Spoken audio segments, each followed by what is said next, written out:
listening to High School Baseball presented by PSM Baseball. Also brought to you by Midwest Box Breaks and Old Ford Baseball Company on 1380 The Fan. Now let's head out to the field for today's game. Welcome to another Saturday of high school baseball, live from Garrett, Indiana. Today we've got non-conference baseball between the 10-3 Lee Lions and the 8-6 Garrett Railroaders. I am Brett Rump. Glad to have you joining us here on 1380 The Fan and 100.9 FM. I'm joined by Dean Pantazi with Adam Lundy back in the studio as our studio producer. This is a Leo team that's only lost 3 times in 13 games. Dean, we had a chance to see them earlier this season and kind of an amazing 7th-inning comeback for Angola in one of those 3 losses. But this is a solid program under a very veteran coach. Well, and he knows how to put a team together. He knows the resources he's got. That, who's going to my school? This is what I've got. And he makes it work. And he has done that wherever he has been for as long as he has been there. And this is not surprising. This is just the way Gary operates at Leo. He's got a team that you say is 10-3. And are on a 3-game win streak right now. And the only game that when they've lost in the last 4 was a 9-inning, 9-8 loss to Dwenger. And that may be the best team around here right now. Leo has been playing well of late, and the Garrett Railroaders 8-6 under Jason Richards, their young coach. They'll try to knock off the Lions here today at home. We've got the first pitch coming up next. It's high school baseball presented by PSM Baseball on 1380 The Fan and 100.9 FM.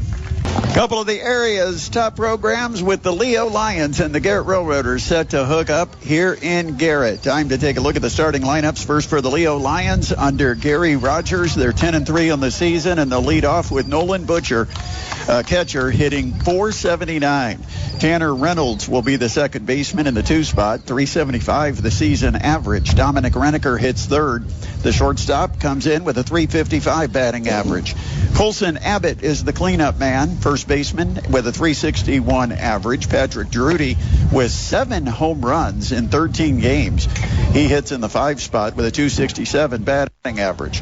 Jake Pedlisny is the DH, .308 hitter with 1 home run on the season. The 7th hitter is Grant Robinson. The center fielder hits .452 this year.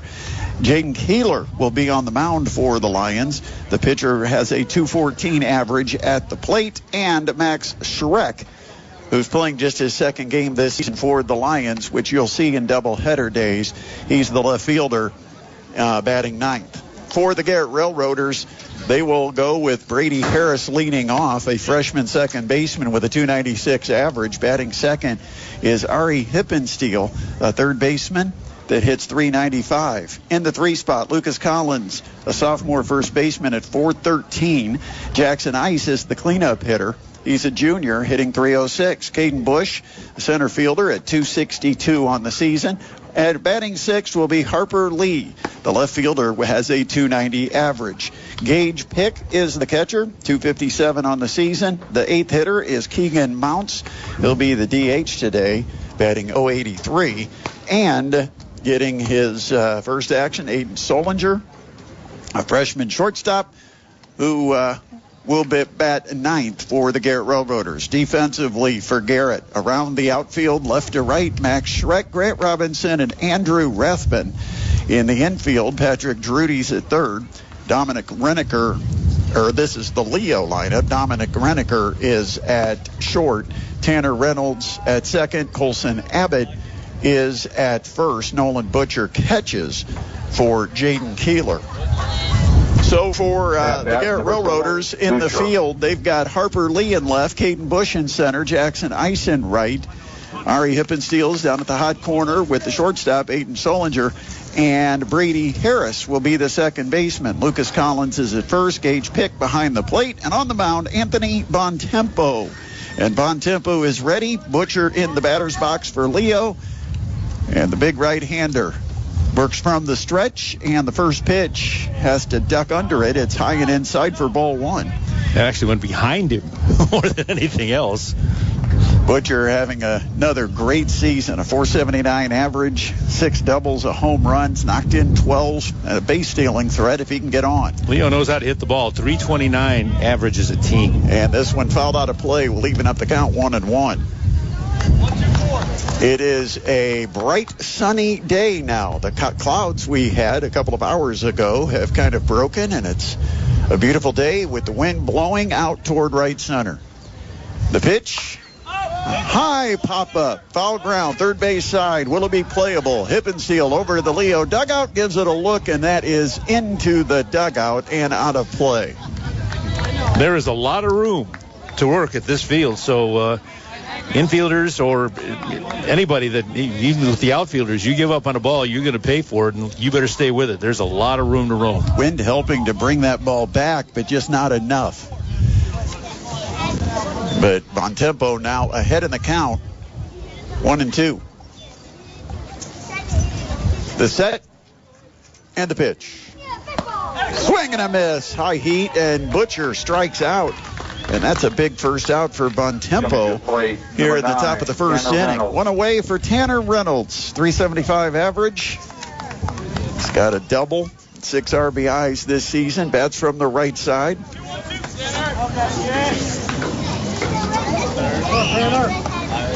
Anthony Bontempo, the right-handed starter for the Railroaders here in Game 1.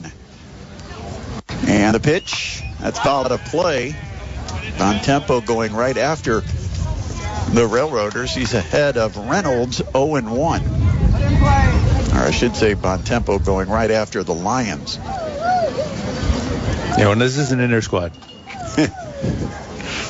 Check of the sign, the set, and the pitch. Breaking ball, chopped to short on 3 hops, fielded by Solinger. He'll throw over to first, and there's 2 away. Infielders had pinched it in, and they were playing kind of shallow, so a nice 2-hopper there allowed for an easy play at first base. So trying to keep the top of the first alive with 2 outs, bases empty. It is Dominic Renneker. Shortstop hits .355 on the year.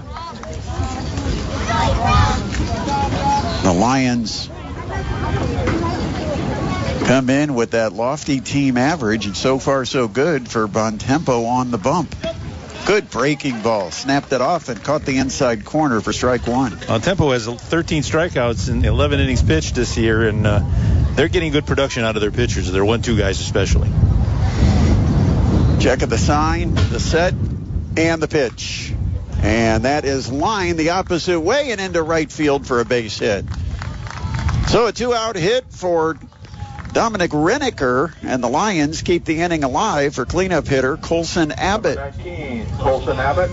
Abbott comes in with a .361 average. He's got 6 doubles, no triples, no homers, 14 runs batted in. Another right-handed hitter to face the right-handed hurler, Anthony Bontempo.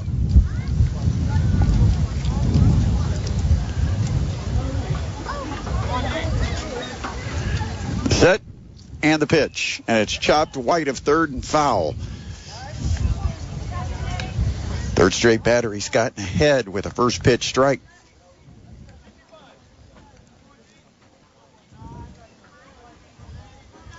Abbott waves the bat high above the right shoulder, waits on the 0-1 offering from Bontempo. Here goes the pitch, runner goes, and it's lined into left base hit. Right through the 5.5 hole, and back-to-back base hits with 2 outs, and now the Lions threatening. Runner was going and still was not able to get around to third base because the ball was hit to the left side, and the left fielder had to play in front of him, and pretty easy look and see and check the runner, and he could not advance further than second. So it's Renneker at second in scoring position. Colson Abbott takes his spot at first, and Patrick Drudy leads the team with 7 home runs. First pitch to Drudy. That's a slider that breaks off the plate for ball 1. Drudy at .267 average. Another righty-righty matchup. Bontempo goes to the set, and he's going to step off. Timeout called by the catcher. Gage Pick wants to go out and talk, and the Railroaders are dancing around out there with the shortstop and the second baseman trying to sneak in behind Dominic Renneker. They seem to be alternating it, too. One time the second baseman does it, and then the one time the shortstop does it. It's a nice move to make because that sort of confuses the runner. Yeah, the idea is when the shortstop sneaks in, make sure the runner sees him, so when he breaks back to his position, the runner will take an extra step or two, and that is the timing where the second baseman then comes sneaking in the other side. This is like a little dance right there. I've not seen this. A 1-0 count, and the pitch in on the hand, and a weak roller towards short. It's going to get cut off, barehanded by Hippensteel, the third baseman, and what a play by Hippensteel to throw out the runner in a bang-bang play at first. What it was, the throw made that play. I mean, he made a nice pickup, but without a good throw, he doesn't get him, and he got it over there hard. Scoop it on the run, the ball dying in the grass infield as it rolled towards short, and a good job of moving to his left, barehanding it, and throwing out Drudy for the final out here in the top of the first inning. So for the Lions, a couple of two-out hits. They strand two aboard, nothing across. We head to the bottom of the first next as the Leo Lions and the Garrett Railroaders are scoreless in the high school baseball game of the week, presented by PSM Baseball on 1380 The Fan and 100.9 FM. Garrett coming to bat in the bottom of the first inning, and it is a scoreless game. Taking a look at the Lions defensively, they're going to line up with Max Schreck in left, Grant Robinson in center, and Andrew Rathbun has right field covered. Infield, third to first, Patrick Drudy, Dominic Renneker, Tanner Reynolds, and Colson Abbott. Behind the plate, Noel Butcher, and he'll be catching for right-handed Jaden Keeler. Railroaders with a brilliant defensive play from one of their few seniors, Ari Hippensteel, down at third base to end that top of the first, and they'll send up Brady Harris, Hippensteel, and Lucas Collins to face the Leo right-hander. Leo 10-3, Garrett 8-6 on the year. Leo, members of the Northeast 8 Conference, the Garrett Railroaders, part of the NECC. I got to ask you, did you ever seen that kind of a dance done between the shortstop and the second baseman, the way they were doing it? Common in high school, yeah. It's one of those plays where the shortstop sneaks in behind, but then when he leaves the bag, he goes in front of the runner, so the runner sees him. And they've got a rotation. Yeah. Fastball by Keeler to start things off, misses the outside corner, and it's 1-0 on Brady Harris. 296 average. No extra base hits. Small right-handed batter waits on the 1-0, and he fouls it straight back into the screen behind home. A little late on it, and he went after one that was high and away and fouled it back.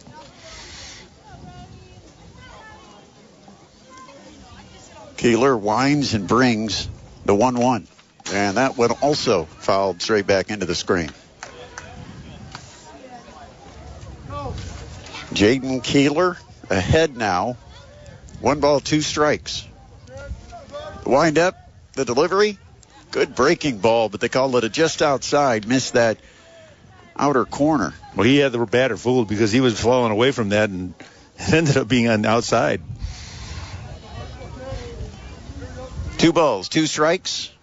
Long look in for Keeler, and finally a timeout called at the plate by Brady Harris.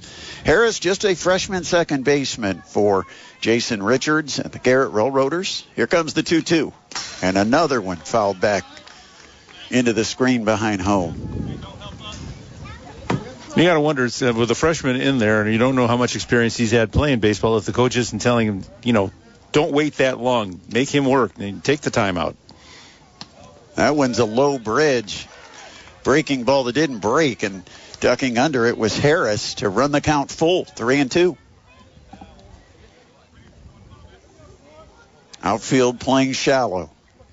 The payoff pitch, and that is hit right side on the ground. It gets past the first baseman, fielded by Reynolds, the second baseman, and he has to throw to Keeler covering, and a nice play to retire Harris 4-1. Don't get that combination on the score sheet very often. No, it got just under the glove of the first baseman, Colson Abbott, who tried to get the backhand, and moving sharply to his left, Reynolds fielded and then made a nice throw to Keeler on a full sprint to first. So there's one away. Bases are empty for Ari Hippensteel. Harris had off the first pitch for strike one. Harris had a nice battle at bat there. I mean, he hung in there very well. Hippensteel, 395 average, 6 doubles, 1 home run, knocked in 12, and he fouls that one out of play. Keeler trying to find that outside corner, pounding it early here against the Garrett hitters. It's an 0-2 count, and a breaking ball in on the hands, chopped into the hole. It's short, and a backhand attempt fails by shortstop Dominic Renneker. It goes off his glove into left field, and that is going to be a hit for Hippensteel. We'll give him a base hit only because it was in the hole, and it was a somewhat difficult backhand play. I think that's one that Renneker would probably feel he should have made. But it's a generous Saturday here. We're giving base hits. So Hippensteel aboard. Lucas Collins now the batter. And that from a pitcher, by the way, so I'm very impressed. I know. And that one's looped into shallow right. Back is Reynolds, second baseman, and he goes to slide to make the catch, and it goes out of his glove. But that slowed up the runner, and they're going to have a play at second on the force out. So that go 9-6? Yep, 9-6 the put out. On the force at second. Not sure if it was 9 or if it was 4 that picked it up. I glanced at the runner because he was heading back to first, thinking that Reynolds might have made the catch, and then when they collected it, it was a pretty easy play with an accurate throw to second to get the lead runner. So the hitter is Jackson Ice. He lifts it high to right field, and camping under it, Andrew Rathbun. He'll put it away, and the side is retired. So the Railroaders pick up a hit, leave a runner on, and we go to inning number 2. Still scoreless between the Leo Lions and the Garrett Railroaders on the PSM Baseball Game of the Week on 1380 The Fan and 100.9 FM. Welcome back to Garrett High School. Beautiful facilities here. We spent some time here at Garrett last year to wrap up the season for the 3A sectional, which Garrett was the host. They've got really just a great complex, both softball and baseball up here at Garrett. We're about a block and a half from the actual high school, and across the street from the softball complex, which is hosting an event today. And beyond the left field fence is soccer. Maybe a half block down the road is football. So it is Leo coming to bat, top of the second inning. We are scoreless between Garrett and Leo will have hitters 6, 7, and 8 due up. Starts with Jace Pidlisny. Pidlisny, a designated hitter with average, left-handed batter, and I appreciate Dean corrected me. Patrick Drudy does not have 7 home runs. He does have 7 RBIs, but not 7 home runs. The first alert that I had with that is when I looked for the team total and it was 3 home runs. There's a pop-up foul ground, and what a catch. Over the top catch for Hippensteel in foul territory. Boy, he's the defensive star so far. He went back and all the way into that open space toward the foul ground left field side and near the bullpen. Made a great over-the-top catch for the first out here in the inning, and it brings up Grant Robinson, right-handed hitter, takes the fastball up and in, 1-0. He didn't have the easiest look at that either. He's got his back to the infield, and he made a really nice play. Robinson, right-handed hitter, slightly open stance, and he lifts that in the air, left field. Fairly deep, but camping under it is Harper Lee, the left fielder, and he'll make the catch for out number 2.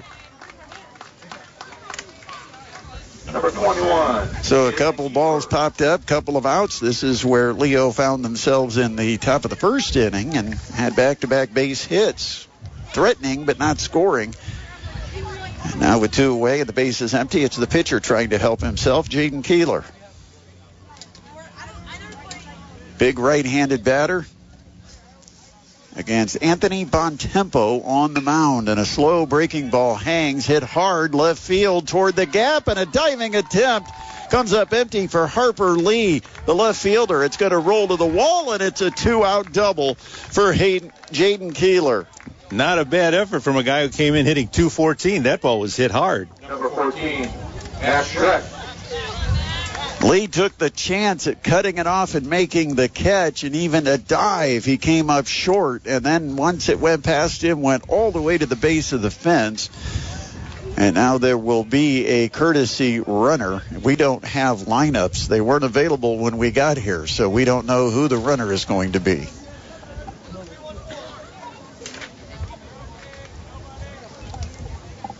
Leo has got a runner out at second base. And Garrett's got the dance behind the shortened second. Can't see the number. Yeah, they're running their alternating play, trying to keep the runner close. And the first pitch to Max Schreck, playing just his second game this year, is low and outside for ball one.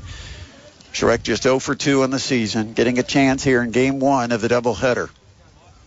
A lot of coaches try to get almost everybody into either one or the other of the two games. This one is hacked left field. It's carrying. Back is Lee. And a step in front of the fence. He finally reaches up and makes the catch. That ball with the wind blowing out had a lot of carry to it. But it is the third out of the inning. So 3 fly ball outs here in the top of the second inning. And we go to bottom of inning number 2. We are scoreless between the Leo Lions and the Garrett Railroaders here in our high school baseball game of the week, presented by PSM Baseball on 1380 The Fan and 100.9 FM.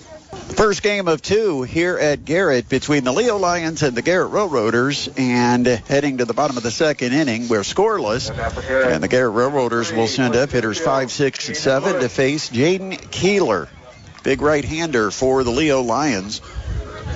And it starts with Caden Bush, Railroaders center fielder, a senior, hitting .262, right-handed hitter. And the righty on the mound brings the first pitch at the bottom of the second, and it is lined into center field cleanly for a base hit from Bush. Jumped all over that first pitch fastball and just ripped it into center. So the leadoff man aboard for Garrett, trying to strike first here in a scoreless game. Bottom of the second inning, Harper Lee, the left fielder. He was busy last inning. Caught a couple of balls and had another one hit to him that went for a double. Sometimes you get a pitch that you were expecting, and you just saw what happens. Lee, a freshman left fielder, and he fouls it straight back. Lee, a .290 hitter. Couple of doubles, no homers, 10 runs batted in. Bush, the lead off first. Keeler gives him a look, then throws over. And he dives back safely.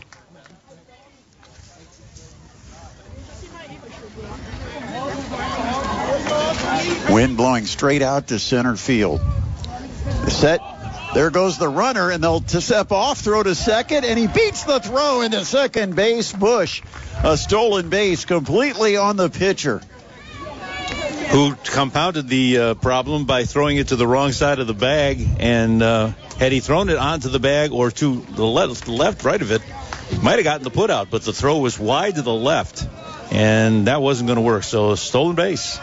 And in scoring position, representing a go-ahead run, Bush now takes the lead off second. And the 0-1 pitch, and he's heading for third. They put down a bunt first base side. Easily getting to third is Caden Bush. And it's a sacrifice. Play completed with the first baseman fielding, turning and throwing to the second baseman covering. So Harper Lee, a sacrifice bunt, and Bush at third with less than 2 outs for Gage Pick, sophomore catcher for Garrett.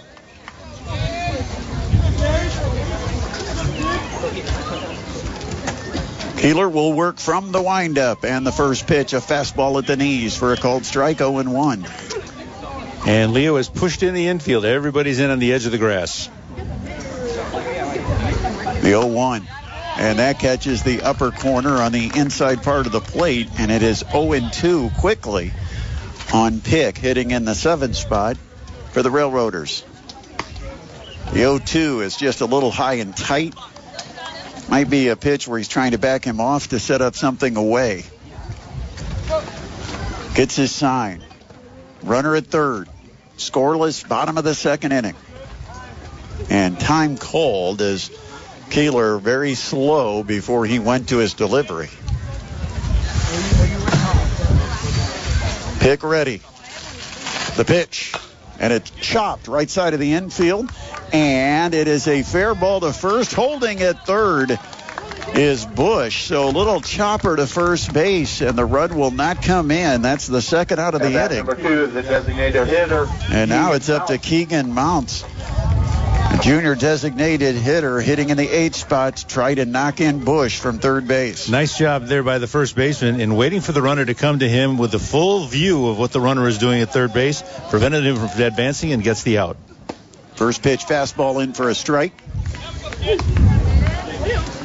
Mounts just an .083 average, only 1 RBI in the season. High and tight, evens the count 1-1. Bush led off the inning with a single, stole second, was sacrificed over to third, and that's where he sits in this scoreless game. That pitch just a little low. And with 2 outs, Leo was able to back up the infield to normal depth and not have to take the chance of having it push through them. 2 balls, 1 strike, 2 outs, bottom of the second inning. Bush the lead off third. And the pitch to Mounts. And he lines it right field. Will that get down? Charging hard is right fielder Andrew Rathman, and he cannot make the catch.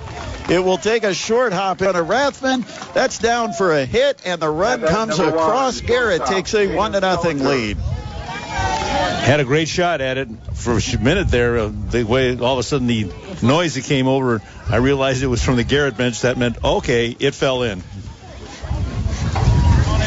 So a run across here in the bottom of the second. Garrett now with a 1-0 lead, and the number 9 hitter, Aiden Solinger, steps in, and the first pitch fouled straight back off the screen for strike 1. That almost comes up into the heading of a manufactured run, wouldn't you say? Oh, absolutely. And you get an .083 hitter that delivers with 2 outs and the runner at third.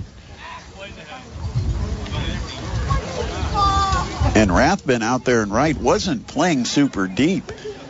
And he had a pretty good read off the bat. He charged hard, just could not catch up to it. Got really close. Went on a sliding attempt and just came up empty. Ball kind of short hopped the glove. So Mounts takes the lead off first. And the 0-1 pitch.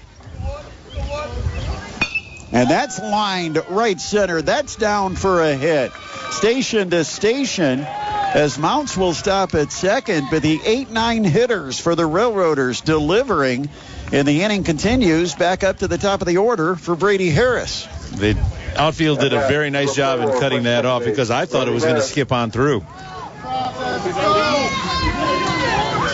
Harris batting for the second time.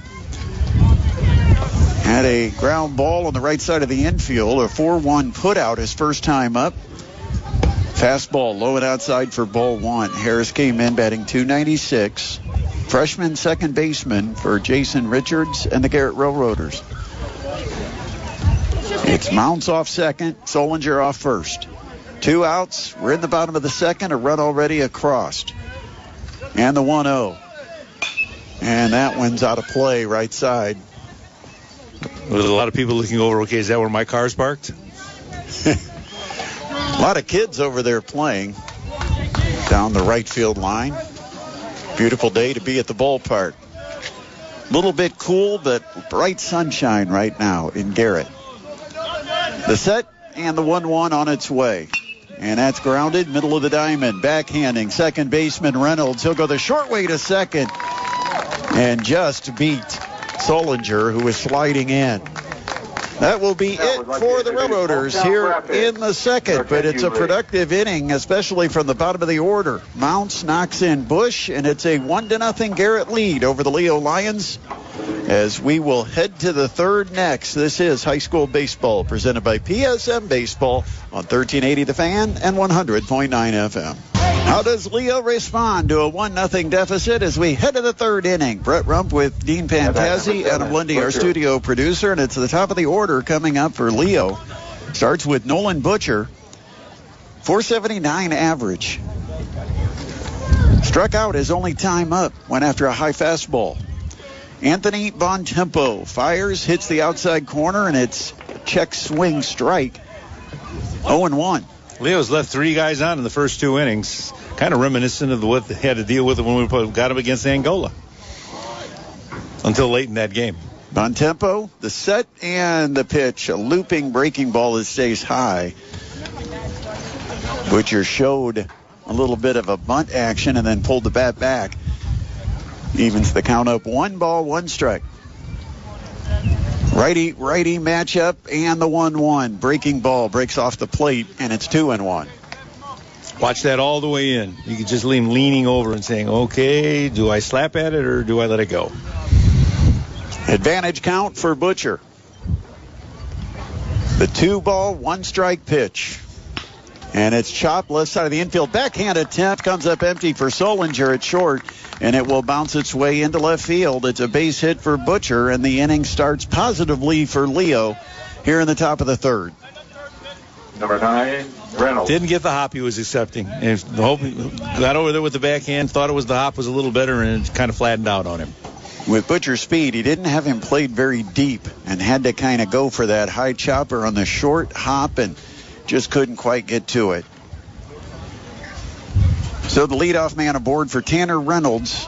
Grounded out to short his only time up. He squares. There goes Butcher. Here's the throw to second, and Butcher stolen the second base bag. Well, what goes around comes around. Now both of them are doing the old let's manufacture a run. Now will Reynolds bunt to try to get him to third with less than 2 out. He's got a nice lead off there. And okay, now Garrett goes into their little back and forth. Bontempo goes to the stretch and brings the pitch. It is a bunt, third base side, but it squirts foul. Tough pitch to bunt. It was up in his eyes, and he made a good effort, but didn't work out. And when you try to bunt as a curveball, it has that spin off the bat. It's tough, a little tougher to manage than just a straight fastball. And now it's 1-1 on Reynolds, hitting in the 2 spot. Man on second, and the pitch. Again, he shows bunt, and he tries to stab at one that almost hit him. It was way inside, and yes, he did offer, and so it's 1 ball, 2 strikes on Reynolds. He almost got hit in the wrist with that ball. Yeah, that ball almost hit him. He almost had to jump out of the way while still trying to bunt it. Tried to bunt it out of defensive mechanism. Comes the 1-2. It's a breaking ball, chopped to short. Fielding is Solinger. His throw to first accurate, and Reynolds retired. It's a ground out 6-3, but you can almost rule it a sacrifice because the runner ends up at third base. Number 1, Reneker. 90 feet away from getting the game tied up, Dominic Reneker is the hitter. Reneker a single. Back in the first inning, he is 1 for 1, came in hitting .355. And without 1 out, Garrett brings in the infield.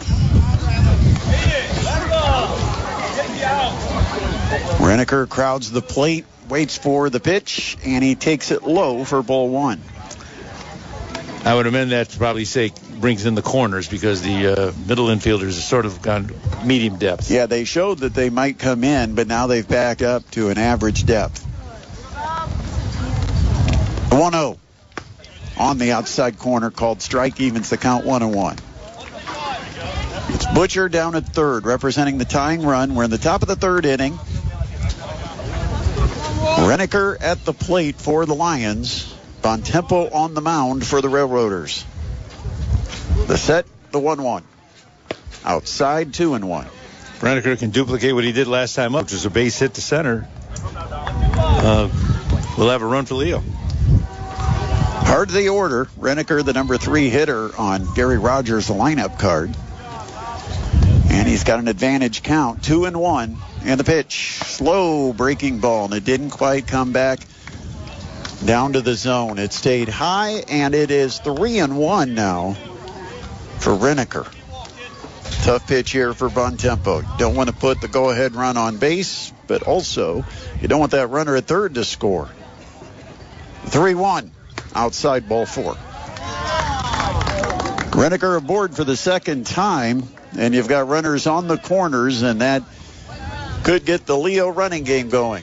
High school baseball, a lot of things you do with first and third, and Gary Rogers surveys the situation with his cleanup hitter stepping in. He'll give the signs from third base coaching box. Rogers with the gray baseball pants and a purple long sleeve top. And everything else is Chicago White Sox. He is a longtime fan. And a throw to first to check on Reneker. Balk. And they call the balk. Both runners are going to get a free pass, and that will score Butcher from third. Ties up the ball game and puts the go-ahead run into scoring position. Bontempo called for the balk. He was distracted by both of those runners. So now Reneker at second for Colson Abbott at the plate, and the first pitch is a breaking ball that breaks off the outside corner for ball one.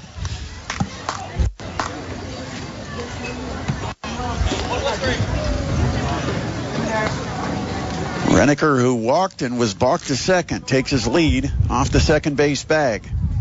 One out, top of the third, and a fastball that's high and inside, 2-0. All of a sudden, Bontempo struggling to consistently throw strikes. Well, he's been shaken up a little bit by that ball call. Facing the Lions second time through. Long look in to get the sign. He'll go to the stretch. Hitters count and the 2-0, and it's fouled out of play on the first base side. 2-1. Middle infielders from Garrett are getting in there running with that back and forth coverage of second base. Well, you've got Solinger, a freshman shortstop, and Harris, a freshman second baseman. So they're young enough, Dean. They can do that all day. Oh, yeah. Tell me who on that field isn't young enough to be able to do that all day. 2-1. Fouled straight back in front of us, and it's a 2-2 count now on Abbott. Abbott a single in the first. He's 1 for 1. Came in hitting .361 on the season. Tops on the team with 14 knocked in. Reneker his lead off second. The 2-2 offering. High in the air. It will be foul ground first base side and playable for first baseman Lucas Collins. He'll call everybody off, make the catch in foul ground for the second out of the inning. And we are playing on his home field, so he knows very well he has lots of real estate to work with. Rudy. So 2 outs, and Reneker still at second base. It's number 5 man Patrick Drudy, the Lions' third baseman. Grounded out to third on a beautiful barehanded play by Hippensteel to end the first. The stretch for Bontempo and the pitch. And that one is lifted. Shallow right. In a few steps is Jackson Ice, the Garrett right fielder. He'll make the catch, put it away, and the side is retired. Well, Leo gets it even. They answer the run scored in the bottom of the second with a run here in the top of the third. They get a hit and leave a runner on. We head to the bottom of the third next with a tie ball game. 1-1 between the Leo Lions and the Garrett Railroaders on the high school baseball game of the week on 1380 The Fan and 100.9 FM. Moving to the bottom of the third, game 1 of 2 here in Garrett. We bring you game 1 here on the radio as our PSM baseball game of the week. It's tied 1-1, and Garrett steps up with hitters 2, 3, and 4. Ari Hippensteel takes a curveball for a strike, and it's 0-1. Hippensteel, Collins, and Ice, the 3 hitters. The 2, 3, and 4 hitters for facing right-hander Jaden Keeler. And the second pitch is a breaking ball in the dirt, blocked by Butcher behind the plate. Umpire checks on Butcher to make sure he's okay, and the count's even on Hippensteel. 1 ball, 1 strike. Working quickly, Keeler brings the 1-1, and he snaps a breaking ball in for a called strike, and it's 1-2. Hippensteel a single. It's only time up in the first. And a swing and a miss at a fastball that just clipped the corner at the knees. And a strikeout to start the bottom of the third for Jaden Keeler. 1 away. Set him up nicely with that preceding pitch being a nice breaking ball up high, and then busted one in on the fastball and caught the outside corner. Collins goes after the first pitch. Center field high in the air, and a routine play for center fielder Grant Robinson, who makes the catch for out number 2. Number 6, right fielder Jackson Ice. So 2 outs, bases empty for cleanup hitter Jackson Ice, a .306 hitter, a junior right fielder. Flew out to right his only time up. And he waves at a curveball that dropped into the dirt. He might have got a piece of that. 0-1. Keeler gets the sign, winds, and delivers. High in the air, shallow left. Back is shortstop Dominic Renneker. In is left fielder Max Schreck, and Schreck will make the catch, calling off the shortstop. And it's a 1-2-3, bottom of the third. No runs, no hits, no errors, nobody left on base. Time to head to the fourth here at Garrett. Tied up 1-1 between the Leo Lions and the Garrett Railroaders on the PSM Baseball Game of the Week on 1380 The Fan and 100.9 FM. Big sports day here in Northeast Indiana. The start of the season for the Indiana Fever. They are healthy and ready to take on the Dallas Wings, and that game will be heard on our sister station, WOWO 92.3 FM, your new home for Indiana Fever basketball, and play-by-play by John Nolan all season long. Also coming up tonight, Tin Caps baseball. Looking to make it 4 out of 5 against Beloit. 6:35 first pitch, 6:15 the pregame, and there will be a familiar voice on the broadcast tonight from Parkview Field. We go to the fourth inning, and the first pitch lined into right field, and it's over the glove of Jackson Ice. Pidlisny will round first. He'll head to second. The fence finally stopped it, and Pidlisny rips the first offering here in the fourth for a double. Number 8, Robinson. He missed a little bit of a misjudgment there, and the ball also started to carry a little bit, and it just eluded the right fielder, and it ended up being a double. Got on him quickly. Pidlisny with a great exit velocity off that left-handed bat. So it's a leadoff double. Leo looking to take the lead. Garrett got the lead in the bottom of the second with a single run. And in the top of the third, Leo answered with a run of their own to tie it. Now we're in the fourth, tied up 1-1. And Grant Robinson steps in. He's going to bunt right back to the pitcher. The ball deadens in the grass, and so it's fielded by Bontempo, and a sharp throw to first. It's a close play, but a good accurate throw. And fielding the position well is Anthony Bontempo to get the out at first. The runner does advance to third, so now 90 feet away from taking the lead. With one out, it is the pitcher looking to help himself, Jaden Keeler. And Keeler doubled back in the second inning. Bontempo goes to the stretch with the runner at third. And the pitch. Big looping breaking ball. It opts in for a strike. 0-1. Garrett not doing anything fancy with the infield. The guys are pretty much all at normal depth all the way around. Even with a man at third and nobody out. We're in the top of the fourth inning. We're tied 1-1 and the 0-1 pitch. And that's lined to left field, and it's going to be caught by left fielder Harper Lee. Tagging at third. Coming in to score is Pidlisny. And the Leo Lions have taken a 2-1 lead.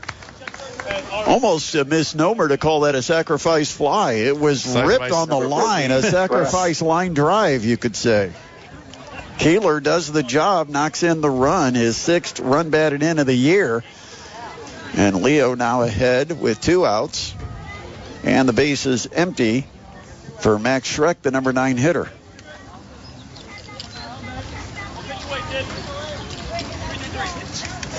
Long look in to get the sign for Bontempo. Finally, he will go to the stretch. Works from the stretch exclusively. Schreck shows bunt and then pulls the bat back as the pitch breaks outside for ball 1. I thought he changed his mind twice on that one.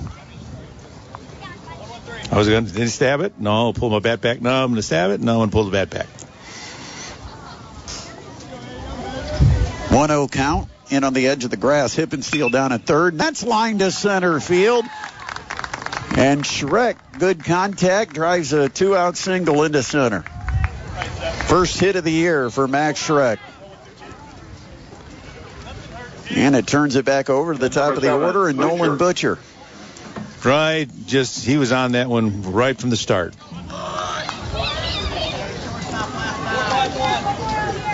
Schreck the lead off first. He's got a pretty good lead. Bontempo takes a look over there, goes to the set, and the pitch to Butcher. And that's hit hard toward right center, and no one's catching up to it. That ball's going to bounce off the base of the fence. Schreck around third. He's waved home, and no relay. They missed the relay cutoff out at second, and so coming in to score without a play is Max Schreck on a 2-out double by Nolan Butcher. He picks up his 13th knocked in of the year and his second hit of the game. He's halfway to the cycle with a single and a double. And with 2 outs, Butcher at second for Tanner Reynolds. Now 3-1, Leo.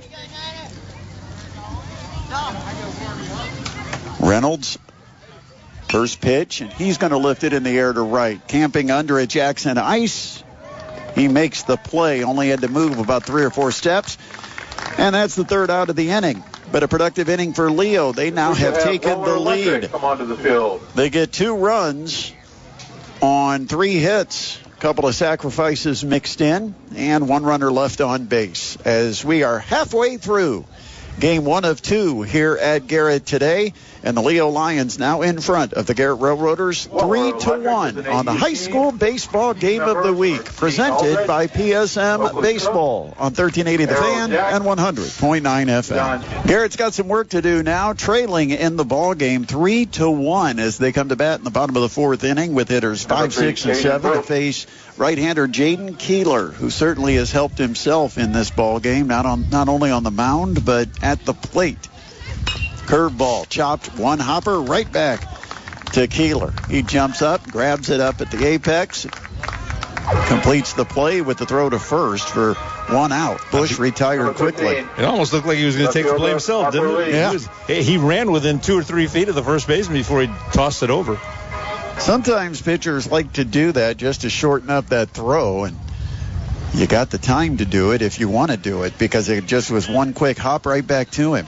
First pitch to Harper Lee is taken outside for ball 1. Here's the 1-0, and that's high and tight, 2-0. You don't want to have a confusion type of thing there, because the first baseman's saying, okay, you're going to throw it, or you're not going to throw it, and sometimes you'll just drop the ball.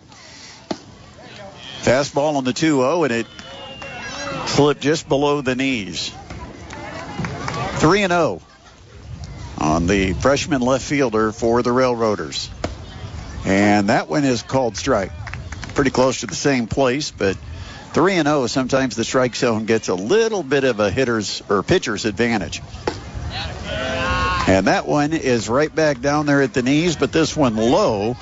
And so Harper Lee, a 5-pitch walk, he trots down to first. Number 11, Gage Peck. Game moving along here quickly Oh, you never say anything, Dean. That's the ultimate broadcaster's I understand. But you brought up the good point. There's nothing behind us today, so we don't have to worry that bad. You might as well go buy lunch now, because we're going to be here for a while. Here's the pitch to Gage Pick, and that is a called strike, 0-1, catching the knees at the outside corner. Pick is 0 for 1, ground out to first unassisted back in the second. Lee, the lead off first, and a bunt attempt, and now the runner is caught. No, he's off first, but on the throw to first behind him, he takes off for second. He'll get there without a play. Abbott didn't realize that the runner broke for second on that throw to first, so Abbott turned to make a tag at the bag and realized there was no runner. That's because Lee had taken off and broke for second, and he dives into second base with no throw. Well, he figured, okay, they've got me dead to rights on the pickoff. I might as well take off. So Pick, who waved at the bunt attempt, well, they called it a ball, so it's 1-1 count. And the pitch, that's fouled back, so it's 1 ball and 2 strikes now on Pick at the plate. Lee in scoring position. Leo, a 2-run lead, 3-1. Garrett batting, bottom of the 4th. Lee, short lead off second base as Keeler goes to the stretch and the pitch, and it's blocked at the dirt by Butcher. He'll pick it up, throw to third, and they got him. That's a great play by the catcher. He made a great play on that, saving it. Dirt ball read by Lee at second, and the ball bounced and blocked by Butcher. It went about 5 feet in front of Nolan Butcher, and he got up quickly and made a snap throw right on target to third to get the runner. And now a called strike 3, and quickly the inning is over. So a caught stealing at third and a strikeout of Pick, and that is it for the Railroaders here in the bottom of the fourth inning. No runs, no hits. They had a walk, but nobody left on base. So we head to the fifth coming up next. It's a 3-1 Leo lead over the Garrett Railroaders on our high school baseball game of the week on 1380 The Fan and 100.9 FM. We move to the top of the fifth inning with a 3-1 Leo lead over the Garrett Railroaders, and a very entertaining game so far here at Garrett. Beautiful sunshiny day. In fact, if we keep going, we might not have a cloud in the sky by the time this first game is over. Sweeping out of here pretty quick. One of the nice things they're doing up here today at Garrett is between innings they're trotting out youth baseball teams out here. And those kids have got to be absolutely thrilled to get on a high school field and with their uniforms. It's probably the first time they're wearing them all year because the seasons have not started yet. And it's a really neat thing for them to do up here. Oh, don't be surprised. I was talking this week with the World Baseball Academy, and they said they've had games going since mid-March. First pitch of the top of the fifth inning, Dominic Renner gets a hanger and drills it on a line into left field for a base hit.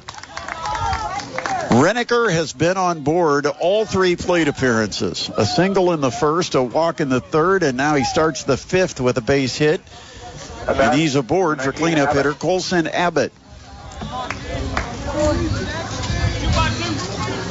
Rogers gives some signs from the third base coaching box to Renneker, the Lion shortstop, who takes the lead off first. Abbott, a good-sized right-handed hitter. And the pitch. Big breaking ball that didn't break enough to catch the inside corner for ball one. Abbott, a single in the first and a pop-up in foul ground, first base side. In the third, he's 1 for 2 after starting the day with a .361 batting average. And there goes the runner, and the pitch is fouled out of play, right field side. Well, I think that might have been hit and run, that he was going to hit and go with that one anyway, because he kind of waved at it, willing to take it to the other side to maybe get it first and third, but the ball went foul. Counts even, 1-1 on Abbott. Renneker, the leadoff first. The set for Anthony Bontempo on the mound for Garrett. And that ball hit hard toward left center. That's no man's land, and it's back, it's deep, and it's gone. A home run. Little help with the wind, and Abbott gets his first of the year over the left center field wall, and it's a 2-run shot that gives Leo a 5-1 lead. Outfielders didn't chase it too long. They had a good look at that, and they said, we're not catching this one.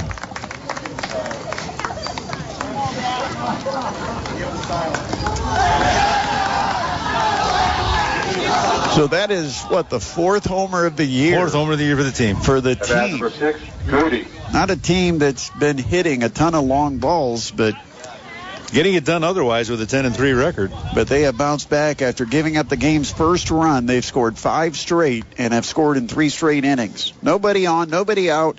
We're in the top of the fifth for Patrick Drudy. He shows bunt, lays it down third base side, foul.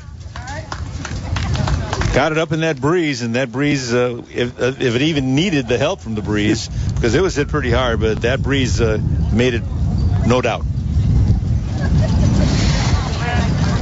Drudy 0 for 2. Grounded to third, flew out to right. The pitch from Bontempo, and that's lifted toward right center, drifting over center fielder Caden Bush, and on the run, he will catch up to it, make the catch. That ball, the wind might have pushed it away from Bush a little bit. It. Yeah, first he started kind of nonchalant, and then he had to put on the afterburner to catch up to it. And then reach back. Yeah. So it is 1 out here in the top of the fifth, and it brings up Jace Pidlisny, who doubled on the first pitch of the fourth inning and came in to score the go-ahead run.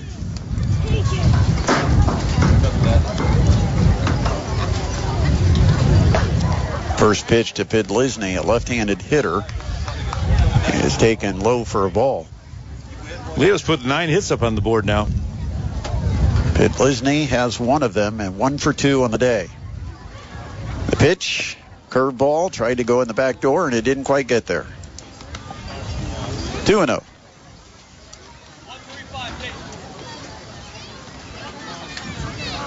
Five-1 game. Leo leads it. Top of the 5th. 1 out and a 2-0 pitch for Pidlisny, and that bounces 3-0. Garrett playing the outfield pretty much straight away right now. And the left fielder and the center fielder, looking at the wind, are probably backed up 2 or 3 more steps than they would be otherwise. The 3-0 pitch taking all the way. It's up high, ball 4, a 4-pitch walk, and Pidlisny aboard for the second time. Number 8, Robinson. Grant Robinson, the center fielder, a 452 hitter on the year, but that's taken a bit of a hit. He's 0 for 1 with a sacrifice bunt back in the 4th. Back to a righty-righty matchup after we just had our only righty-lefty matchup for either team today. Breaking ball lifted in the air, left center, and it's deep. The wind is helping it, and this one will fall and one hop the wall. Heading to third, Pidlisny. He gets the stop sign there. The relay comes in, and it's a 1-out double for Grant Robinson. Pidlisny had to kind of wait on that one because you weren't sure just what was going to be done with that one. Would it fall in? Would it go out? Would it get caught? And he had to be careful on the run, and we're going to possibly make a pitching change here. That's the third double of the year for Robinson. So now he's at second. Pidlisny all the way to third, and with 2 on and 1 out. It is a trip to the mound for Jason Richards, the Garrett head coach. Might just be lecture time, not so much changing pitchers. Or are we? Yeah, it looks like they're changing. Yep, he gave him all the time he could before he finally had to signal in the pitcher from the bullpen. And so there will be a pitching change here in the 5th for the Garrett Railroaders. Leo threatening to add to a 5-1 lead, batting top of the 5th inning. We'll tell you about the new pitcher and be back on the Parkview Sports Medicine High School Baseball Game of the Week on 1380 The Fan and 100.9 FM. It's the end of the day for Garrett right-hander Anthony Bontempo, the freshman starter. Not a bad day, especially for a freshman, going up against a very tough Leo lineup. Well, the first 3 innings went very well for him, but Leo sort of figured him out from the 4th and now again here in the 5th. 2 on, second and third with 1 out, and it's Caleb Deck, a junior right-hander who comes out of the pen for Garrett. Jaden Keeler, the counterpart, Leo's starting pitcher, is going to try to help himself. So far, he's doubled and hit a sacrifice fly to knock in a run back in the 4th. And this pitch way upstairs for ball 1. A run across in the 3rd, 2 in the 4th, 2 more in the 5th. Garrett took an early lead when they scored in the bottom of the 2nd. 5-1 Leo with 2nd and 3rd, 1 out and a 1 out. Curveball drops below the zone, and it's 2-0 now on Keeler. Keeler hitting in the 8th spot. Max Schreck in the 9th spot on deck. He's done some damage in this game. He's 1 for 2 with his first hit of the season. A lot of Leo guys have done damage. The 2-0 takes a short hop, blocked nicely by Gage Pick, the catcher. But it is now 3-0 on the first batter he's facing. Caleb Deck yet to find the strike zone. And they're going to go ahead and just give him that open base down at first. And that's what you do. High school baseball, just tell the umpire we're going to put him on, and he doesn't have to throw a pitch. So it sets up a possible double play with 1 out. We're in the top of the 5th inning, and the bases are full for number 9 hitter Max Schreck. Infield, double play depth up the middle. Pinching a little bit on the corners. The set. And that's lined into left field. It's a base hit for Schreck. 1 run is in. Rounding third is Robinson. He's going to come in a 2 RBI, 1-out single for 9-hitter Max Schreck, his second hit of the day. And the Lions just keep adding on. They now lead it 7-1 over Garrett.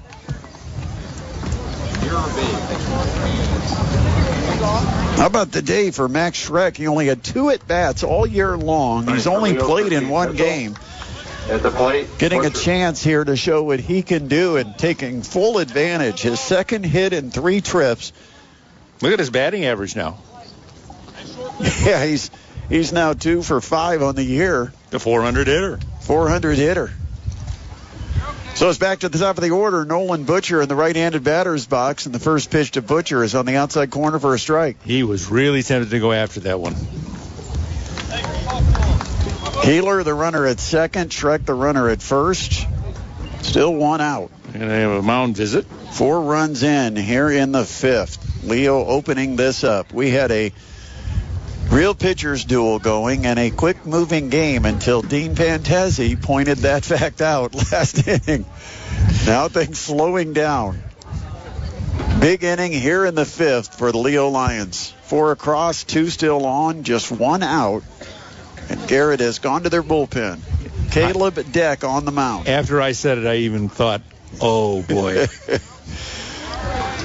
Look at the sign and the pitch, and it's lifted in the air, right field. Over to his right, Jackson Ice still chasing, and he's going to be called off by the center fielder, and he can't catch it. The ball is down. Some miscommunication between center and right, and the ball drops. A run comes in. The runners had to hold up. They were all tagging up, so it's only station to station on the fly ball to right. But another run across. Got to be a hit. Well, correction. I don't think a run did score on that. No, because the runners were tagging, and so nothing comes across on the play. And it's a single for Butcher, his third hit in a row after striking out his first time up. And now it is Tanner Reynolds batting in the 2 spot with the bags full. First pitch taken on the outside corner for a strike. Reynolds still looking for his first hit. He's grounded out to short a couple of times and had a fly ball to right. The set for Deck. And the pitch chopped to third. They'll come home for the play at the plate. And a quick snap throw by Pick to first. It's a double play. That was a great play all the way around. And now they're saying he's safe at home. The umpires say that Pick didn't get his foot on the plate. He was in front of the plate. And now Leo's just running around the bases while they're arguing. Time has to be called because you got a coach on the field. You got the umpire arguing with Richards over there at the first base side, and the runners for Leo just kept running the bases. As they should. And now they're going to be sent back. But the double play, not a double play, because the catcher didn't have his foot on the bag. So it becomes a 5-2-3 putout, doesn't it? That's what it is at first. So Reynolds retired 5-2-3, and another run across.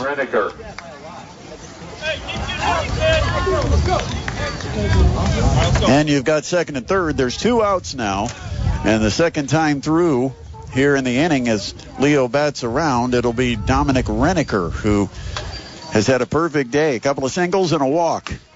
And that one lifted foul ground, first base side. All the way over he made a catch. Is Collins. And Collins, an over the then head. He dropped it. Yeah, almost made that over the head catch. I thought originally he didn't get it.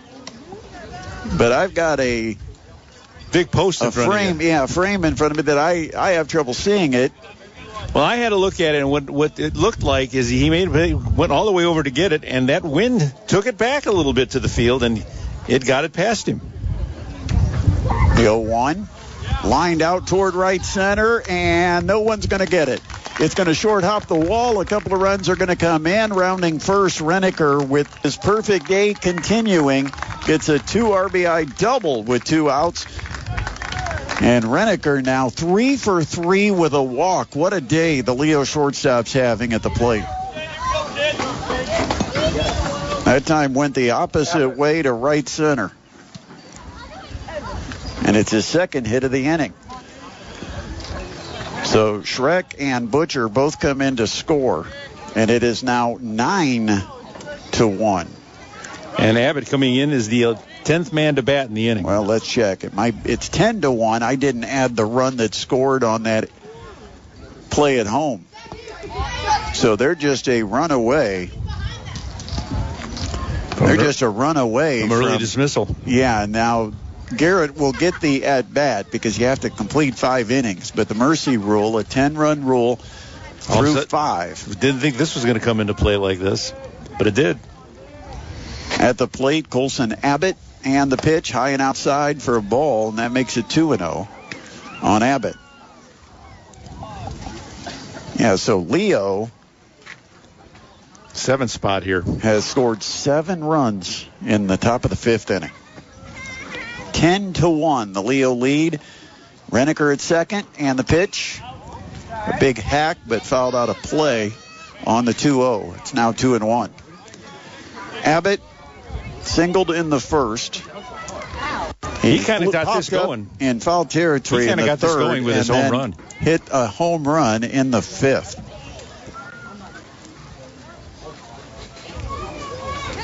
The 2-1. High in the air, should be playable for center fielder Caden Bush. He moves a couple steps to his left, camps under it, and puts it away to finally retire the side. But a big inning for the Leo Lions. They end up with 6 hits, scoring 7 runs, and leaving a runner on base. We head to the bottom of the 5th, and no danger of this game ending. It is 10-1, Leo leading it over the Garrett Railroaders on the high school baseball game of the week on 1380 The Fan and 100.9 FM. Took a little while for the coffee to kick in for the Leo Lions, but they are showing why they are such a good hitting offensive team. They now have 13 hits and 10 runs in the game as we go to the bottom of the 5th inning, and the Lions now with a 10-1 advantage. Garrett comes up with hitters 8-9-1. It starts with Keegan Mounts, the designated hitter. And he lines it to right field, and that will drop and then get past the right fielder, Andrew Rathman. But rounding first and putting on the brakes is Mounts. He'll be happy with the leadoff single. Number 1, Garrett Sellinger. Gets a good start to the bottom of the 5th with a 9-run deficit, but it's the second hit of the game for Keegan Mounts, who's an .083 hitter when the day started. And you got to think he might be changing the first digit of that batting average. Yeah, maybe it's at least over 100.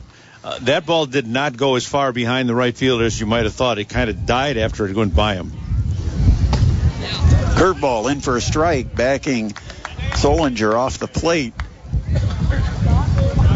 Kind of thought Mounts might get him a little bit of an extra base on that, but it just didn't. What, 5 or 10 feet beyond the right fielder? Part of it, the grounds are pretty soft here in northeast Indiana because we've had so much precipitation. But I will say this, that breaking ball misses outside to even the count 1-1, that this field is perfect. I mean, you wouldn't have known there was any rain yesterday.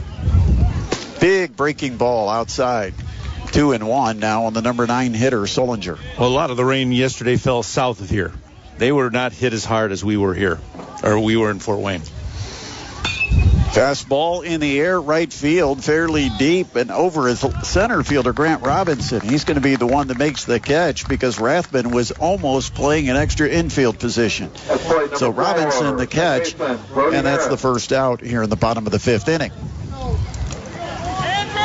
Rathman, he's had a couple of balls drop in front of him, so he decided he was taking that out of the equation, playing a very, very shallow right field, and he comes back in shallow again for the small freshman leadoff man, Brady Harris. The first pitch is in the dirt for ball 1. They're shallow all the way around. Mounts is at first, led off the inning with a single. 1 out, and the pitch, and that one is hit shallow right.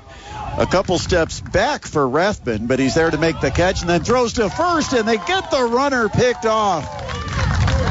Mounts got too far off the bag. Of course, off the bat, he probably figured that was going to fall. Just a low liner into shallow right, but that's where Rathman was positioned. Rathman catches it, makes the short throw to first to pick off the runner, and the inning is over. So there's no runs, 1 hit, nobody left on base. We head to the 6th with Leo in control, 10-1 over the Garrett Railroaders on the PSM Baseball Game of the Week on 1380 The Fan and 100.9 FM. Leo comes to bat as we head to the 6th inning here at Garrett, and Leo leading at 10-1 over the Railroaders. Starting his first full inning of work, Caleb Deck on the mound, and the pitch to Patrick Drudy is taken outside for ball 1. Leo's pounded out 13 hits in this game. Pitch fouled back. Evens the count up 1-1. Drudy, one of the few Lions that hasn't collected at least 1 hit in this game. It's 0 for 3. Slow breaking ball. And he takes care of that. He loops it toward left center, and that'll fall for a base hit. See, that's the announcer's jinx. As soon as you mention that he hasn't got a hit, he promptly on the next pitch hits a end of the bat Texas leaguer into shallow left center, and Drudy is aboard to start the Lions 6th. Jace Pidlisny is next for Leo, left-handed hitter against the right-handed reliever Caleb Deck. Pidlisny's a big kid. Yeah, big, strong, left-handed stick. He's 1 for 2. Pop up to third base and foul ground, and doubled back in the 4th. He walked and scored in the 5th. Throw over to first. Nothing much going on with Drudy over there. In fact, the Lions running game probably not going to do much here with a 10-1 lead. The set for Deck, and the pitch to Pidlisny is inside for ball 1. Garrett actually scored first and had a 1-0 lead heading to the 3rd. Lions got a run in the top of the 3rd to tie it, and then 2 more to get the lead in the 4th. 7 in the 5th has blown this game open. That pitch is high, ball 2. 10-1, Lions leading, top of the 6th inning here at Garrett. And that pitch lifted in the air, foul ground, right field side, and it goes over the fence into the fan section down there where the kids are enjoying a beautiful sunny day. Actually stayed on the field, it looks like. Now they tossed it back in. Oh, okay. 2 balls and a strike on Pidlisny. Drudy led off the inning with a single. He's got the lead off first. On the mound, Caleb Deck, junior right-hander for Garrett. The stretch, the pitch, and that one popped, foul ground, third base side. Giving chase is third baseman Ari Hippensteel. What a catch. Foul ground, Hippensteel chases it down and makes the catch. You talk about the space he's got. He had to sprint all the way and just at the warning track reached out and made a snag of that foul pop-up. And that's the first out of the inning. I've seen farm fields with less ground than they have here in the outfield in the foul territory. Yeah, if you eliminated the warning tracks, maybe a little bit of the foul grass, you could grow corn up here at Garrett. So 1 out, runner still at first for Grant Robinson. Robinson, a double and a fly ball to left. He sacrificed in the 4th.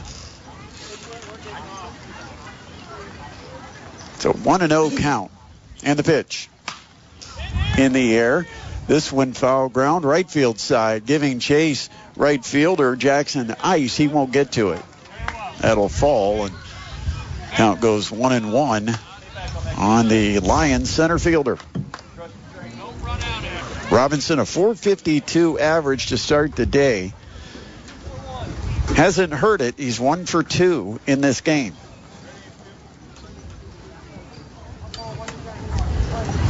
Slightly open stance from the right-handed batter's box. The pitch comes in, and it's outside. Nice backhanded stop made by the catcher, Gage Pick, who has done a nice job behind the plate, snagging balls that could have gone back up behind him. The 2-1.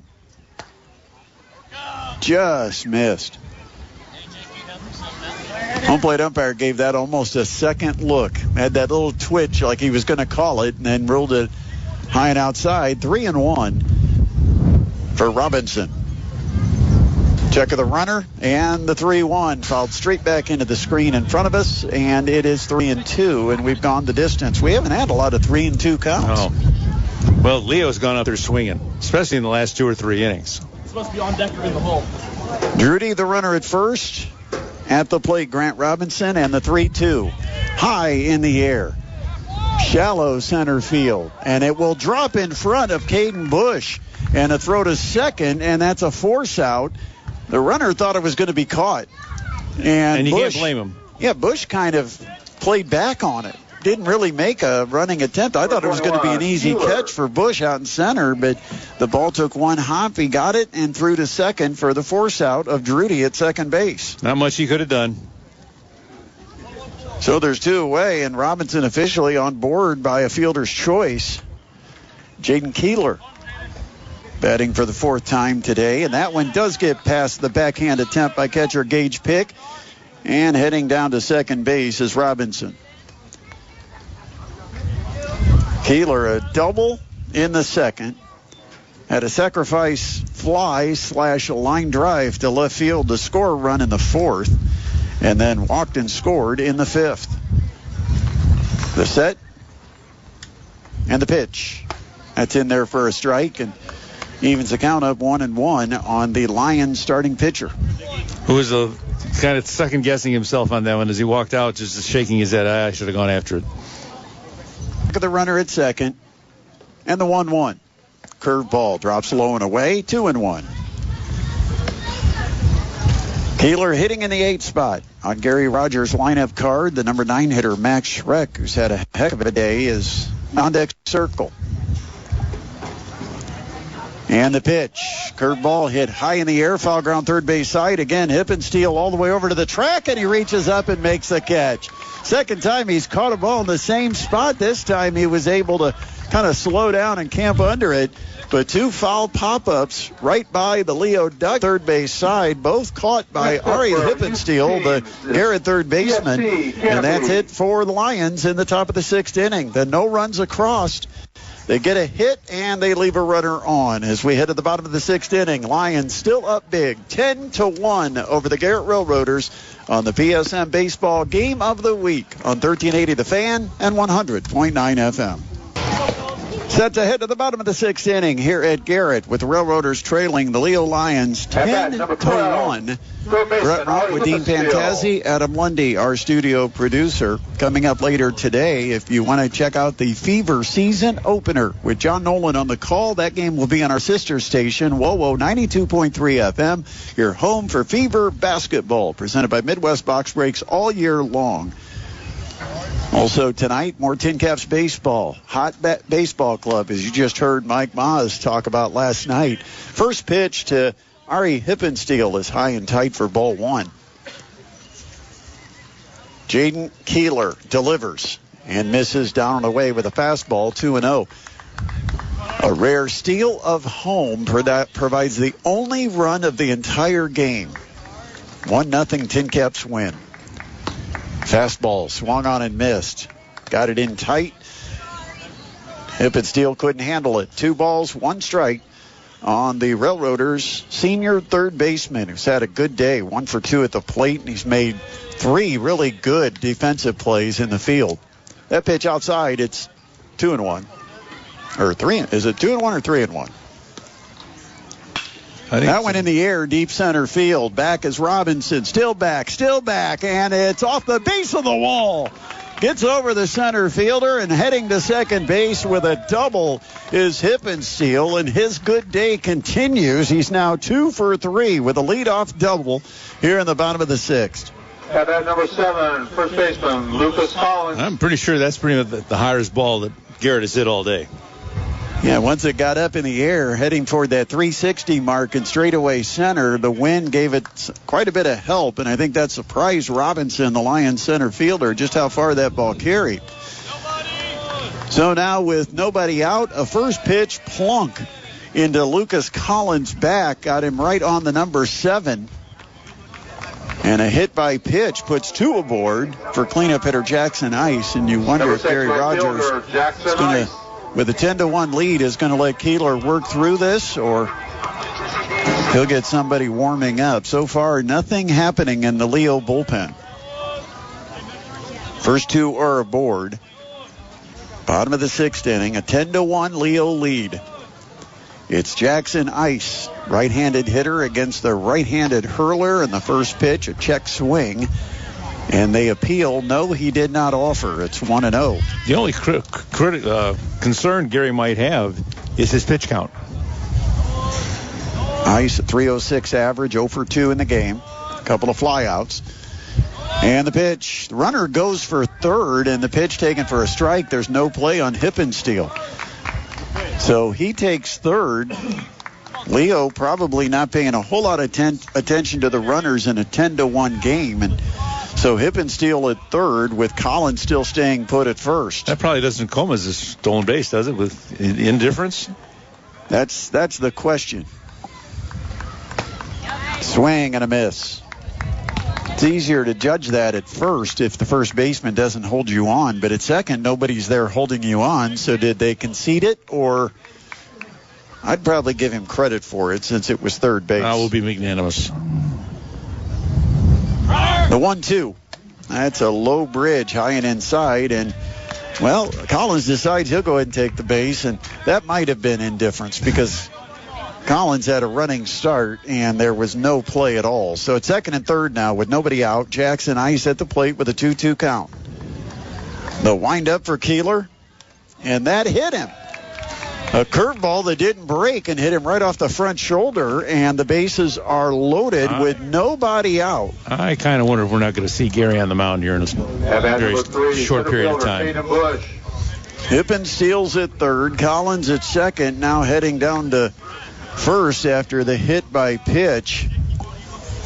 It's Jackson Ice and Caden Bush, the right-handed hitter, with the bags full and nobody out. And he chops it through the hole into left field. 1 run is in, and it's station to station. The stop sign is up for Collins at third, but a run knocked in by Caden Bush on a chopper that got past the third baseman. A diving attempt by Drudy came up empty, and so a run in, still nobody out. And no activity in the bullpen, which leads me to believe if there's going to be a relief pitcher, he will be plucked out of the field. Well, let's not talk about what we saw Leo do the last time we saw them play. An 8-3 lead in the 9th or in the 7th. And there's a line drive to right, and that's going to drop for a hit. And everybody's safe. They threw to second trying to get Ice, but Collins comes in to score. Everybody advances. And actually, that was Bush, the runner out there at second. But everybody's safe. Bags are still full. It's the 4th hit of the inning for the Railroaders. And so far, nobody out. Ice is at third. Bush is at second. Lee at first, and the batter is Harper Lee, and he lines one down the right field side, and that's going to go into right field for a base hit. And this one's going to score 2. 2 runs come in. Lee the opposite way, and all of a sudden it's a big Garrett rally. 4 runs across already, and still nobody out, and 2 are on base.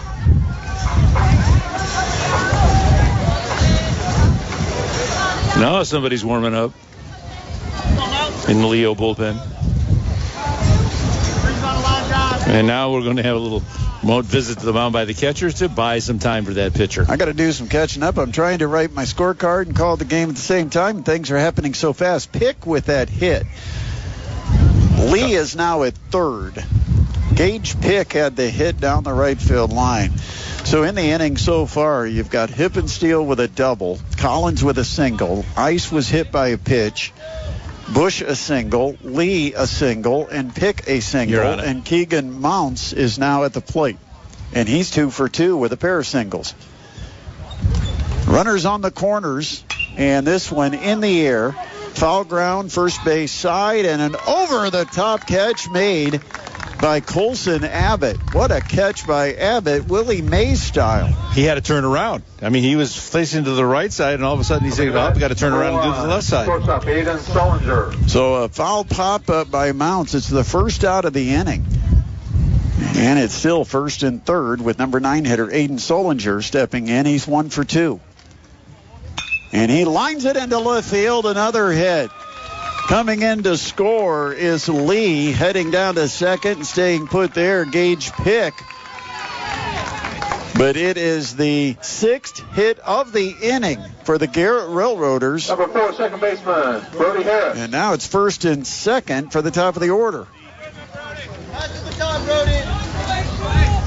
5 runs across. It is now a 10-6 game. And the pitch. Swing and a miss by Harris. Swung through a high fastball.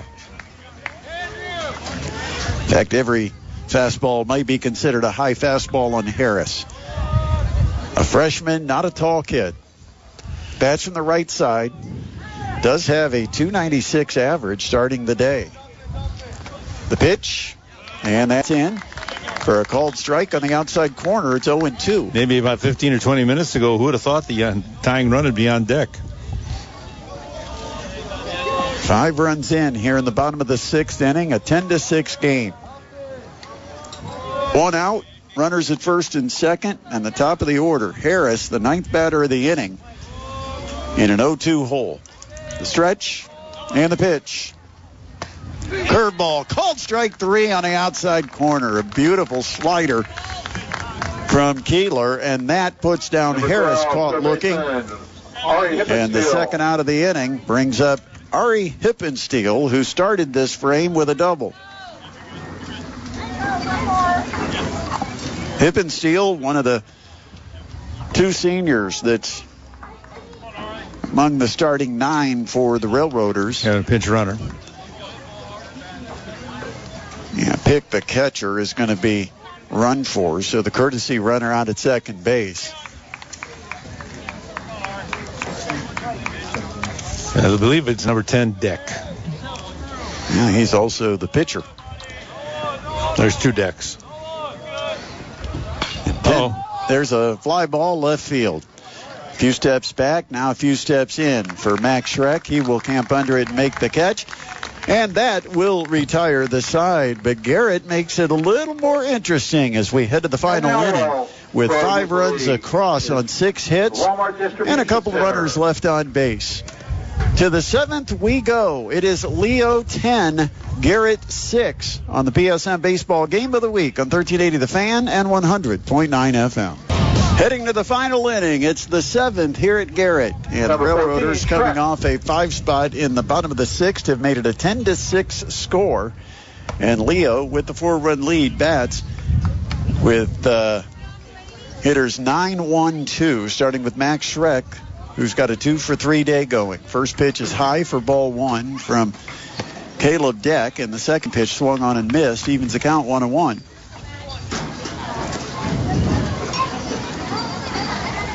Wind blowing out to right field. Shows bunt and puts it out to the pitcher. Deck will play it, throw, and just get it over there in time to retire Schreck for the first out of the 7th.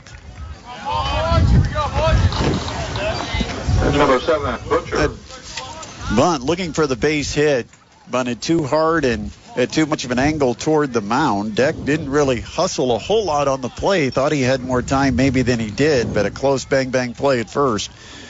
Goes as a 1-3 putout at the top of the order. Nolan Butcher batting for the 5th time. He's 3 for 4. He's got 3 consecutive hits. Takes a pitch at the top of the zone on the inside corner for strike 1. Butcher a strikeout in the first, then a single, a double, and a single. Yeah, he sticks his bat out on a square attempt and then pulls it back, takes it high, 1-1. Well, he sees it up in his eyes. He says, I'm not going to be able to bet that very well. And he pulled it back. That pitch is upstairs. It's 2-1 now on Butcher. A .479 hitter when the day started, and he is 3 for 4 in this game. So he has not hurt that. The pitch, that's high and inside, and it's 3-1. No, not only has he not hurt it, but he's probably creeping up toward that 500 mark.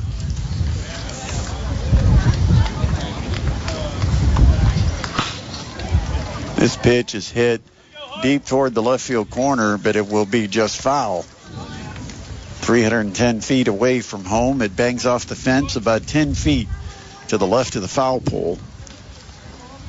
And it's gone the distance. 3-2 for Burr. And he takes low for ball 4. Well, to take a look at Butcher's numbers on the season, the 3 for 4 day, he is now 26 of 52. And Dean, I'm not a math major. Doesn't take much. I can tell you that he is right at 500 now in the season. So a man aboard for Tanner Reynolds. They'll run for Butcher. Basically, you don't have to have Butcher's speed on the base paths here because you probably aren't going to be overly aggressive. Butcher, the catcher, gets the courtesy runner. And so Reynolds will step in. 1 out, top of the 7th. 10-6 Leo lead. And Reynolds hits it high in the air, deep left field, back and over, making a backhanded catch is Harper Lee. And that's out number 2 here in the inning. That was turned into an adventure by the wind. Started to tail away from him, started to go back, and he made a nice play to run it down. Lee out there in left field, a freshman for this Garrett team. They've got 3 of them, and they're starting 9. Dominic Renneker, who's been a thorn in the side of Garrett all day long, and the first pitch to Renneker, high in the air, shallow center. Coming on is center fielder Caden Bush. He'll make the catch. And for the first time today, they retire Dominic Renneker, and that ends the Leo 7th. We're going to announce 2 teams. Nothing across. 15 teams. They have a base runner on a walk, but they leave him stranded. We head to the bottom of the 7th. Last chance for the Garrett Railroaders. They trail it 10-6 to the Leo Lions on the PSM Baseball Game of the Week on 1380 The Fan and 100.9 FM. A chance at a complete game victory for Leo right-hander Jaden Keeler as we go to the bottom of the 7th inning. And the Garrett Railroaders trail the Leo Lions 10-6. Garrett will send up hitters 3, 4, and 5. And Steve Smith. Garrett has a hill to climb, but it's not as steep as it was an inning ago. No, 5 spot in the bottom of the 6th inning. Took what was a 10-1 game, made it 10-6. Another 5 spot, and it's a walk-off win for the Garrett Railroaders. And wouldn't that be something from what we've seen? Now, this inning, Leo does have someone warming up in the bullpen. Well, he sees what we see. The math is just there. So the first batter is Lucas Collins, .413 hitter on the season for the Railroaders. He is 1 for 3 today, and the first pitch is up high, ball 1. Collins, a sophomore first baseman, open stance, right-handed batter, and the pitch. That's in tight, 2-0. Garrett Rogers would like to get through this inning without using another pitcher because he still has another game to play. The sign, the pitch, and the 2-0 catches the outside corner, 2-1. It's Collins, Ice, and Bush coming to bat here in the bottom of the 7th for the Garrett Railroaders. And a little bit of a break. Now Collins resets. The 2-1 pitch. Almost hit him. 3-1. And it might be a short hook in this inning, too, for Keeler. This might be an important guy to start the inning, and it's a 5-pitch walk. Collins trots down to first, and here comes Gary Rogers. He's seen enough. He's not waiting any longer. He remembers Angola. Jackson Ice. We saw the Lions lose one of the 3 losses of the year in the first game of a doubleheader against Angola when they had an 8-3 last inning lead, and that will be it. He gets the baseball from Jaden Keeler. Keeler gets a nice hand, but he's going to turn it over to the bullpen. And so with a new reliever coming into the game here in the bottom of the 7th inning, Leo leading at 10-6 over the Garrett Railroaders. We will take a break. It's your high school baseball game of the week presented by PSM Baseball on 1380 The Fan and 100.9 FM. Regardless of how this game finishes, you've got to be impressed with the fight of the Garrett Railroaders taking on a 10-3 team in the Leo Lions, a state-ranked team. And Garrett not going quietly despite having a 10-1 deficit in the 6th inning. It's 10-6, leadoff man aboard here in the 7th, and the new pitcher for Leo is Nolan Butcher. Not only their top hitter, he started the game as the catcher, but now he is on the mound trying to finish this off, and the new catcher, Vince Robinson for Leo, behind the dish. There's a runner on, there's nobody out. And the cleanup hitter, Jackson Ice, will be the first batter that Butcher will face. Butcher continues to get his warm-up tosses in. A reminder, Fever basketball coming your way this afternoon on the new home of the Fever in Fort Wayne, the first ever radio affiliate, 92.3 WOWO. Here's the first pitch from Butcher, and it's up high, taken for a ball to Jackson Ice, who is 0 for 2, hit by a pitch and scored last inning. Fastball on the outside corner. No, it just misses. Looked like a pretty good pitch from our angle, and it's 2-0 now on Ice. Butcher, the set, and the pitch upstairs, 3-0. Butcher lost the hat on the delivery, and you wonder if that distracted him. He's behind 3-0 to Ice with Jacaden Bush due up next for Garrett. 10-6, Leo, the 4-run lead, and the 3-0 pitch, a green light. Swinging away, fouled it straight back. It's 3-1. I look at Butcher and I say, that's a catcher pitching. Look at the delivery. It's a nice short arm. Yeah, just snaps it in. Butcher, a strong, athletic kid. Not a big pitcher, but he'll set, and the 3-1 is way outside for ball 4, and it's back-to-back walks to start things in the bottom of the 6th. Not exactly what Gary Rogers drew up for Leo with a 4-run lead starting this final frame. I don't know how much coaching or instruction you ever got playing at the catcher, and I only caught maybe 2 games in my entire life, but what they taught you was short arm the pitch, your throws, and that's exactly what he's doing. First pitch to Caden Bush is low and outside. The 1-0 pitch from Butcher. That's up high. He's having trouble finding the zone. Now 6 of 7 that have missed for Butcher. The 2-0. That's outside, 3-0. 2 are aboard. If Bush could reach, it'll bring the potential tying run to the plate. The 3-0. That's in for a strike. Boy, and he got the benefit of the doubt on that one. That's the 3-0 automatic in high school baseball. Top of the zone, outside corner, maybe. So it's 3 balls and a strike. Bush waits. Butcher delivers, and a swing and a miss at a high fastball, 3-2. Collins started the inning with a walk. He's at second. Jackson Ice, the first batter that Butcher faced, and he's at first with a walk. And here's the pitch. Outside, ball 4, and the bags are full, and no one's put it in play. 3 consecutive walks. This is what got Leo in trouble in that game we saw that we were referencing against Angola. Gary Rogers is just going to ban us from his games. This is basically the same script. And a line drive center field, but it's going to stay in the air long enough to be caught by Robinson. The runner at third is going to tag and score, but the first out is recorded. Harper Lee gave it a good ride and a good contact at the plate, but it just stayed in the air long enough for Robinson to make the catch out in center field. And a sacrifice fly brings in a run. It's now 10-7. And it stayed in the air long enough where it got some legs, and he had to reach back to go get it. So 1 away, and the batter is Gage Pick. And he'll take a strike, 0-1. Pick a single in 3 trips, and it's chopped through the hole into left field, a base hit. Station to station, stopping at third is Ice. But all of a sudden, the tying run is aboard, and the potential walk-off run steps into the batter's box. Number 2 designated hitter. Not the situation Leo wanted to be in when they led 10-1 in the 6th inning. Here we are in the 7th.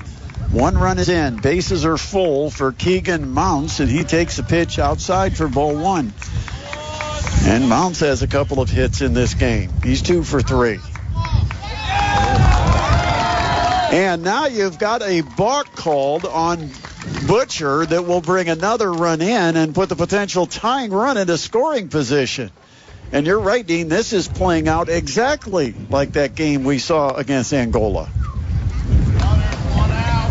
And I do remember a comment back around the 5th inning, Dean, where talking about how we were just cruising along. We were. It was accurate at the time. It is 2nd and 3rd, 1 out. And Gary Rogers of the 7th back inning. to the mound. Now, Rogers wants to get an explanation of what exactly happened. And now he's going out to talk to Butcher because I think Rogers maybe disagrees with the explanation. He's getting both of them out there. There's something to do with the position of his foot on the rubber because they're looking down at the pitching rubber, and Rogers is pointing at it, calling out the home plate umpire. And now here comes the 2 umpires, Gary Rogers, the head coach of Leo, and Nolan Butcher, the pitcher, all congregating, looking at the rubber. And this is a rather lengthy discussion. I'm not exactly sure. Butcher's trying to explain, he goes to the stretch, something about how the rubber, either how his feet are positioned on the rubber or something, but he may be trying to get definition as to just what their rationale is for calling a balk. But it holds. 10-8. We're in the bottom of the 7th inning. Home team batting with runners at 2nd and 3rd. Well, now, as soon as Rogers is out, you've got the catcher, Vince Robinson, now trotting out to the mound. This is where you just wish the umpires put a stop to it. He had all kinds of time to go out and talk to Butcher with that long conference going on. Instead, he waits till his manager gets all the way into the dugout before he trots out there and extends this break. And Leo has brought the infield in. They've got to choke off runs now. The 1-0 to Mounts, we're ready, and the pitch is off the outside corner, and it's 2-0 on the number 8 hitter for Garrett. Mounts an .083 average when the day started, but he's got a pair of hits, and he takes the 2-0 for a called strike and 1. Butcher not wasting any time, and he's working from the windup. Curveball swung on and missed. First curveball I think we've seen from Butcher since he's entered the game. Just thinking the same thing. The 2-2. Another curveball lined and into left center. 1 run is in, heading to 3rd. It is Pick, and he'll be held up. The tying run now 90 feet away. A curveball that just stayed over the inner half of the plate and lined to left field. Off the glove of shortstop Dominic Renneker, and with 1 out, Garrett has a tying run at 3rd. The winning run is on base, and it's Aiden Solinger, the freshman shortstop, who's 2 for 3. The pitch, outside, ball 1. Leo 10, Garrett 9. Runners at the corners. The 1-0. In for a strike, 1-1. Up to the letters. Got the call. Solinger, a freshman, hitting in the 9 spot. The pitch, curveball, stayed up, 2-1. 3 runs across here in the 7th inning to make it a 10-9 game. And that one lifted and fouled down the right field side. It will get out of play. It was a 10-1 game when Garrett came to bat in the bottom of the 6th. It is now 10-9. And the tying run's at 3rd. That's up high. It's gone the distance. 3-2 on the number 9 hitter. There's just 1 out. Pick the runner at third. Mounts at first. The payoff. Called strike 3 on the outside corner. Just painted the black. A beautiful pitch from Nolan Butcher. And a strikeout for the second out of the bottom of the 7th. Goes to the top of the order, Brady Harris. And the first pitch in for a strike. FF, number 4, Brody Harris. 2 outs, 2 on, 10-9 game. The 0-1 from Butcher. In the air and out of play. Harris stands in there at 0 for 4. He could really redeem himself with this 0 for today so far with something here. Gage Pick is the runner at third. The runner at first, Keegan Mounts. Mounts represents a potential walk-off run, and Garrett just trying to get Pick in from third. Butcher ahead, 0-2. The pitch. Just missed. The catcher set up outside and caught it on his outside shoulder. And the umpires all in the stands called that strike 3, but they don't count. Count goes to 1-2. And this one in the air, center. It's going to stay up and be caught by Grant Robinson, the center fielder, and Leo holds on. Garrett threatens but comes up short. The potential tying run left at third base, and Leo wins their 11th game of the year in dramatic fashion, 10-9 over the Garrett Railroaders. What a battle by Garrett. Well, they made it interesting, and in all honesty, Leo kind of helped them make it interesting with the pitching foibles of the last 2 innings, but that big stretch of offense by Leo in the 5th and 6th innings made the difference in this one. The 3-2 pitch to Solinger that Butcher had to have, and he painted the black on the outside corner, might have been the pitch of the game for the Lions. Recorded the strikeout for the second out. You could just feel the exhale, just the comfort for Leo knowing they were only an out away, and then they got the job done. A fly out to center to end the ball game. So we'll talk about this one and how we ended up with a 1-run game in the 7th. The final, Leo 10, Garrett 9. You're listening to High School Baseball presented by PSM Baseball on 1380 The Fan and 100.9 FM. Leo gets the win. Garrett takes the momentum into game 2 because the Railroaders made a 10-1 game. Very interesting. 5 runs in the 6th, and then they added 3 more in the 7th to make it a 1-run game and have the tying run just 90 feet away before Leo finally finished this one off. A 10-9 victory for Leo in game 1 of their doubleheader. And, if you're both coaches, you've got things to take into game 2. Leo found a way to persevere and face some adversity and get the win. But for Garrett, what a battle. These kids would not quit. And I think that's exactly the talk that the Garrett coaches gave their players in the huddle I watched formulate in front of the dugout at the end of the game, because they didn't go into the dugout. He gathered them all there, and he was, emphatic with his gestures, but saying, I'm just guessing, but I think I'm right here. That was a great comeback. You made it a game. I'm proud of you. So we'll see what happens in game 2. We will not have radio coverage of our second game, but we do have TinCast Baseball coming your way at 6:35 tonight as a very hot Fort Wayne team takes the field against the Beloit Skycarp, trying to win their 4th out of 5 against Beloit. A dramatic 1-0 win on a steal of home for the Tin Caps last night. So it'll be fun to see. And, of course, current pitcher of the week, Jamie Hitt, is going to take the mound for the Tin Caps to see if he can follow up a brilliant performance from a week ago. The Fever are in action this afternoon on our sister station, WOWO Radio 92.3 FM. That is going to be the home all year long of the Indiana Fever, presented by Midwest Box Breaks. And, of course, WOWO becomes the first regional affiliate of Fever Baseball. Basketball. Or Fever basketball. I just wanted to point that out. Fever basketball. Yes, basketball. Still have a basketball season in the summer. But that game will take place, the Fever versus the Wings, coming up this afternoon on WOWO 92.3 FM. All right, so final thoughts on this one, Dean? Well, exactly. It was 2 games, 3 games like within one. Leo piling up the hits in the 5th and 6th innings to build the big lead, and Garrett not quitting. And that just is impressive to me as anything else, as well as Leo doing what they were able to do to get the win. So Leo improves to 11-3 on the year. Garrett now 8-7.